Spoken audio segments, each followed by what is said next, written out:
Halo lur, film kita kali ini adalah kerjasama film Denmark dan Swedia lur. Judulnya ini lur. Ini film adalah film bergenre drama dan romance yang dirilis pada 5 Desember tahun 2018 di Amerika Serikat lur. Film ini telah meraih 12 award dari berbagai ajang internasional film. Di antaranya meraih Best Picture di ajang Athens International Film Festival tahun 2018, dan kemudian film ini menjadi film terbaik di ajang Warsaw International Film Festival tahun 2017 ya lur. Untuk rating film ini mendapat rating 6,6 dari IMDb serta mendapat 92% Tomatometer serta 62% audience score dari RottenTomatoes.com ya lur. Nah gimana lur? Pastikan stok udut aman dan katakan lur, bekicot. Bekicot. Nah, kita langsung saja berkenalan dengan emas yang lagi rapiin baju ini. Namanya Ismail, diperankan oleh Ardalan Ismaili. Beliau imigran dari negara Iran yang berimigrasi ke Denmark lur. Kehidupnya di rantau ini teramatlah susah, namun dia selalu tampil modis bak orang kaya ya lur. Di apartemennya yang kumuh pagi itu, dia bersiap dengan jasnya. Usai rapi-rapi, dia pun segera berangkat. Dia menuju ke sebuah pesta teman ceweknya lur, yang mana mereka orang kaya di Denmark ini lur. Nah di situ dia tampil seperti orang kaya juga tentunya lur. Tujuannya dia ingin bergabung dengan komunitas orang-orang kaya agar bergaul dengan orang-orang kaya pula ya lur. Dan dia mempunyai prinsip nggak mau bergaul dengan komunitas orang kaya Iran lur, karena latar belakangnya akan ketahuan kalau dia bergaul dengan mereka ya lur. Makanya dia bergaul dengan orang kaya Denmark lur. Usai dari pesta itu, dia pun pulang bersama ceweknya yang bernama Liv. Dan Liv nampak nggak mood siang itu lur, karena beberapa hari ini si Ismail jarang ke rumahnya. Liv akhirnya mutusin Ismail siang itu lur. Dan pulang dari situ, Ismail dapat panggilan ke kantor imigrasi lur, di mana izin tinggal dia di Denmark ini akan segera habis. Dan satu-satunya cara adalah Ismail harus menikah dengan orang Denmark supaya dia bisa menetap di sini, dan tak ada cara selain itu. Pusinglah si Ismail dibuatnya ya lur. Hvornår skal du bruge de breve Om samlevende? kan jeg ikke skrive det? Om du kan skrive det selv? Ja. Nej. Du sagde sidst, at du var flyttet sammen med en kæreste. Er det sådan, at du kunne få hende til at komme herind, sådan at vi kunne udforme et... Dan malam itu Ismail kembali bersiap keluar lur, tentu saja dengan satu-satunya jas andalannya itu lur. Dia datang ke sebuah klub lur, dan di situ dia bertemu dengan seorang cewek lagi lur, dan si Ismail berhasil mendapatkannya. Namun semua kacau ketika datang seorang pria bernama Lars, diperankan oleh Lars Bugman. Dan Lars ini sudah lama mencari si Ismail lur. Dia punya hajat ke Ismail katanya lur, dan sekarang dia bisa bertemu melihat mukanya. Dan Lars punya masa lalu yang punya keterkaitan erat dengan si Ismail ini lur.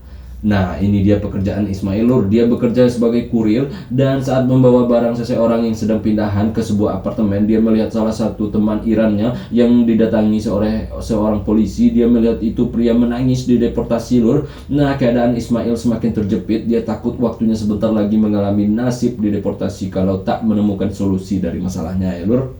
Karena izin tinggalnya tinggal sebentar lagi lur. Dan Ismail semakin mempercepat pergerakannya lur. Dia segera mencari jodoh yang dengan pergi ke sebuah restoran. Nah di situ dia diperkenalkan oleh salah satu kenalannya dengan cewek Iran juga ternyata lur. Dia adalah Sarah, diperankan oleh Soho Rezanejad. Ismail nggak tahu Sarah datang dari keluarga imigran Iran kelas atas ya lur. Tentu saja komunitas mereka itu dijauhi oleh si Ismail ya lur. Orang tuanya sukses, begitu juga dengan si Sarahnya lur. Dan Ismail nggak mau dekat dengan keluarga-keluarga dari kelas atas warga Iran di Denmark ini lur, karena dia takut latar belakang dirinya akan terbongkar ya lur. Nah malam itu kenalanlah Sarah dengan Ismail lur. Sarah orangnya rendah hati banget, walaupun dia orang kaya ya lur. Dia nggak mau bilang kalau dia orang kaya. Dia selalu merendah, sehingga Ismail pun suka dan mencoba mendekatinya. Ismail yakin dengan Sarah tentu dirinya akan aman di Denmark ini, apalagi Sarah berpendidikan sarjana hukum. Dia seorang pengacara lur. Dan Ismail kembali bertemu dengan Lars saat itu, di mana Lars mengingatkan Ismail. Dia mengatakan Ismail salah langkah kalau dekatin si Sarah, tapi Ismail gak peduli lur. Ismail penasaran kenapa Lars ini tahu dengan dirinya dan tahu dengan apa tujuannya lur. Nah besok malam Ismail kembali bertemu dengan Sarah menggunakan jas itu lagi lur, itu dan itu jasnya lagi lur. Dan mengejutkan ketika Sarah membawanya ke sebuah pesta yang mana isinya orang-orang kaya dari Iran yang tinggal di Denmark lur. Nah di situ si Ismail melihat keluarga Sarah sepertinya orang kaya. Dia rada takut mendekati Sarah semenjak saat itu lur.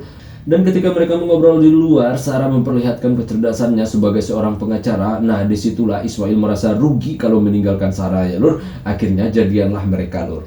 Seminggu kemudian dia kembali lagi ke restoran kemarin lur. Nah, tidak ada Sarah di situ, namun Ismail bertemu dengan Lars lagi, dan malam itu mulailah Lars sedikit menguak masa lalu Ismail. Dan saat pulang, Lars memaksa ingin mengantar Ismail dengan mobilnya. Dan saat sampai di apartemen, Lars melihat Ismail tinggal di apartemen murah tapi gayanya sosokan. Nah, Lars pun mengatakan sesuatu yang membuat Ismail tercengang. Dia menanyakan apakah Ismail kenal dengan Anna. Dia melompat dari jendela dan tewas saat itu. Nah, dengar itu Ismail terkejut lur. Apalagi Lars bilang Anna itu istrinya.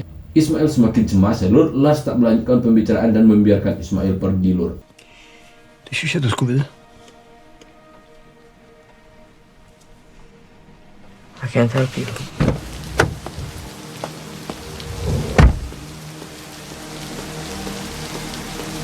Dan Ismail malam itu nampak gelisah, dia nggak bisa bobok lur di rumah ketika tahu Anna itu bininya Lars ya lur. Ternyata Ismail mendekati Anna dulu lur, dan dia meninggalkannya sehingga Anna frustasi dan koit lur. Itu ceritanya ya lur. Esok hari Ismail datang ke rumah Sarah. Dia diundang nyokap Sarah dan Ismail makan siang di sana. Ismail mencoba membawa diri bak orang kaya. Nah, ternyata nyokap Sarah termakan dengan gayanya Ismail lur. Dia pun tertarik dan ingin Sarah segera menikah dengan Ismail lur. Dia berpikir Ismail memiliki latar yang sama dengan keluarga mereka, cocok banget mereka bagi beliau lur.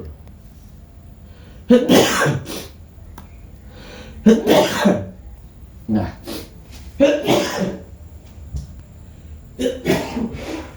dan malam itu sempat mereka akan bergelut, namun Ismail tiba-tiba berhenti dan Sarah mempertanyakan kenapa. Ternyata Ismail terbayang dengan Anna lor. Dia takut ketika suatu saat dia meninggalkan Sarah, Sarah akan sama seperti Anna nasibnya. Dan Ismail hanya diam malam itu ya lor. Siangnya nampak Ismail bekerja seperti biasa, dia sebagai buruh kasar lor. Dan malamnya Ismail sangatlah spesial. Nah, malam itu dia bobok di rumah Sarah, dan akhirnya malam itu Ismail pun memaksakan diri cikipiu sama Sarah karena Sarah nuntut Ismail membuktikan cintanya ya lur. Dan pagi harinya nyokap Sarah banyak menanyakan sesuatu ke Ismail, terutama keluarganya, dan Ismail banyak bohongnya lur. Dia bilang dia sudah lama nggak balik Iran dan keluarganya sudah melupakan dirinya, padahal kagak ya lur. چش حتما من ممنون.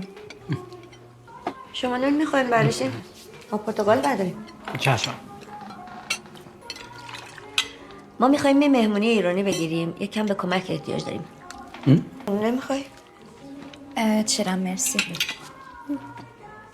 Malam itu Lars datang lagi ke rumah Ismail lur, dan dia pun menggebu si Ismail ini lur. Dia benar-benar geram setelah tahu Ismail dengan gampangnya dekat sama Sarah, padahal sudah diingatkan. Dan Lars tambah geram setelah tahu dia lakinya Anna. Ismail kok malah seperti orang bodoh nggak peduli lur. Esok hari nampak Ismail pergi ke warnet. Dia menelepon keluarganya lur, dan orang yang ditelepon itu meminta Ismail ngirimin duit, tapi Ismail belum punya duit.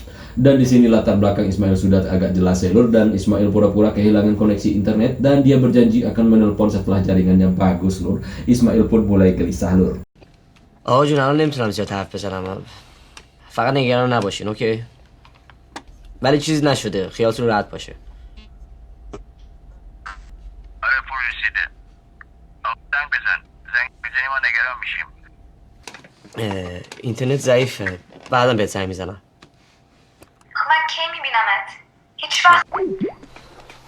Setelah itu dia tak pernah menelpon lagi lur, dan seminggu kemudian dia berbelanja bersama Sarah. Ternyata si Ismail dan Sarah akan segera lamaran lur, dan bersiaplah Ismail bertemu keluarga besar Sarah, yaitu paman dan keluarga lainnya, karena ayah Sarah udah meninggal ya lur. Ismail mengatakan semua jasnya kotor, dan ibu Sarah memberinya jas baru lur. Mulai jadi pertanyaan tentang keadaan si Ismail. Dia ini orang kaya apa kagak sih? Jas aja gak punya, pikir nyokapnya si Sarah ya lur. Dan Ismail terlihat gemetar ketika duduk di antara keluarga Sarah, yang mana semua mereka orang-orang penting, pastinya sultan ya lur. Nah, Ismail pun dikonfrontir dengan berbagai pertanyaan terkait keluarganya lur. Ismail pun menjawab hal yang sama, bahwasanya sudah lama nggak pulang dan dia nggak tahu keluarganya masih ingat dengan dirinya atau tidak.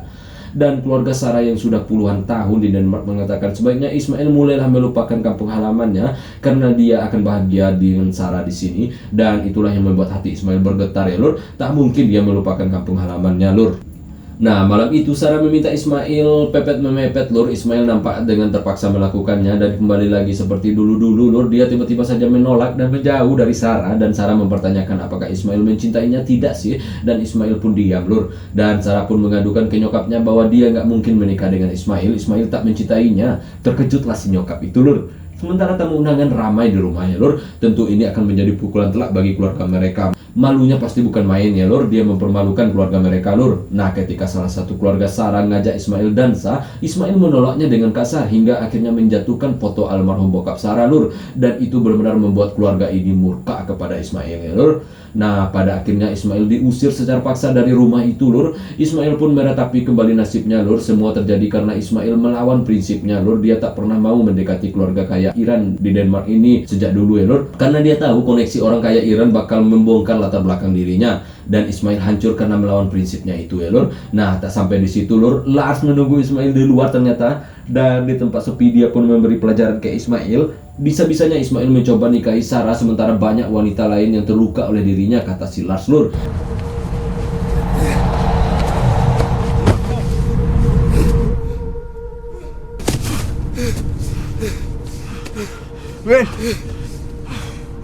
Dan Ismail benar-benar merasa jiwanya sudah tak pantas lagi berada di Denmark ini. Saatnya dia kembali ke Iran, pikirnya lur. Dan akhirnya Ismail dideportasi dan dia pun kembali ke Iran. Dan inilah rahasia dan latar belakang si Ismail lur. Semua kelihatan di sini. Ismail tinggal di desa kecil yang penuh dengan kemiskinan, dan di rumahnya terlihat Ismail disambut oleh 2 anak perempuan serta ibu mereka, yang mana tak lain tak bukan itu adalah anak dan istri Ismail lur. Dan Ismail sama sekali tak membawa apa-apa dari perantauannya lur selain baju kotor ya lur. Dan bininya menanyakan apa yang dilakukan Ismail di sana dan apakah Ismail masih menganggapnya seorang istri. Dan Ismail menjawab, tentu saja kamu masih istriku, kata Ismail lur. اگه اجازه بدی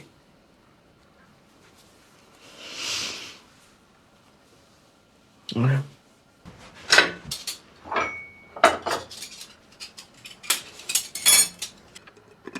حالا چی؟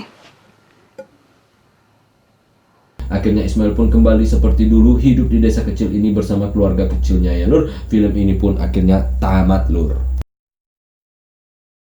Yang paling terasa paling keren di film ini adalah bidikan kameranya lur. Tentu saja itu adalah pekerjaan sang sinematografer yang tak lain tak bukan adalah Sophia Olsson. Banyak sekali penghargaan yang telah didapatkannya lur. Tentu saja salah satunya adalah lewat film ini sebagai Best Cinematographer di ajang Gothenburg Film Festival tahun 2017 lur. Bidikan kameranya yang mengarahkan ke arah wajah aktor membuat penonton mampu terenyah dengan akting sang aktor pastinya lur. Nah, itu terasa banget, apalagi akting si Ismail yang diperankan oleh Ardalan Esmaili yang pastinya banyak bermain dengan mimik wajahnya. Terasa banget ya lur dengan sorotan kamera dari Sophia Olsson ini lur. Karakternya sangat kuat sekali lur. Dia memanfaatkan ketampanannya untuk mencari jalan keluar sementara agar bisa bertahan di Denmark ya lur. Dan kesimpulan dari cerita film ini adalah dalam keadaan tertekan Ismail bingung mencari jalan keluar dari masalahnya agar tak dideportasi. Namanya dari satu-satunya yang bisa dia manfaatkan adalah ketampanan dirinya. Berhasil dalam beberapa saat, namun ketika mendekati Sarah dia melawan prinsipnya untuk dekat dengan orang elit Iran di Denmark ya lur. Dan itu benar-benar membuat Ismail akhirnya hancur lur. Cerita yang cukup menarik ya lur, jarang ada yang mengintegrasikan dua cerita yang sebenarnya cukup jauh, yaitu tentang romansa dengan status kependudukan ya lur. Tentu itu sangat jauh sekali perbedaannya, dan sang sutradara Similat Alami sangat sukses membuat film ini yang gak membosankan sama sekali saat ditonton lur. Apalagi rahasia dalam diri Ismail benar-benar tersimpan dengan rapi sampai akhir film akhirnya dibongkar, sehingga menjadikannya ending yang megah banget lur. Yang bisa kita petik dari film ini tentu saja tentang sebuah kebohongan ya lur. Bagaimanapun cara kita mengemas sebuah kebohongan, tetap saja namanya bohong lur. Dan kebohongan itu tak akan pernah abadi lur. Oke ya lur, saatnya gue ciao lur.